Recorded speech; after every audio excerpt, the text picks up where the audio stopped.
ఏం నొప్పి ఉండదులేమ్మా నీకు, నువ్వు ఏం టెన్షన్ పడద్దు, ఏం నొప్పి ఉండదు, ఎందుకు మత్తి ఇచ్చేసాం కాబట్టి. షూట్. సో ఇప్పుడు కూడా ఈ మిషన్లో చూస్తూ మనం జాయింట్లోకి వెళ్ళాము. జాయింట్లోకి వెళ్ళిన తర్వాత మళ్ళీ ఇది కరెక్ట్ ప్లేస్లో ఉన్నామా లేదా అని తెలుసుకోవడం కోసము కాంట్రాస్ట్ ఇంజెక్ట్ చేస్తున్నాము. కాంట్రాస్ట్ అంటే డై, అక్కడ తెలుస్తుంది చూసారా, ఎక్కడైతే మనకు గుజ్జు అరిగిందో ఆ ప్లేస్ని మనకు చూపిస్తుంది, అది చూపిస్తుంది కాబట్టి మనకు కరెక్ట్ ప్లేస్ అని అర్థమైంది.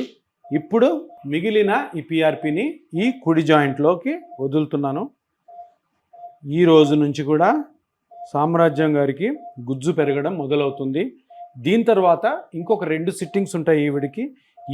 ఈవిడ అరిగిన గుజ్జు ప్రకారము ఇంకొక 2 సిట్టింగ్స్ ఉంటాయి. ఆ 2 సిట్టింగ్స్ వరకు మేము చెప్పిన ఎక్సర్సైజ్లే ఈవిడ చేయాలి.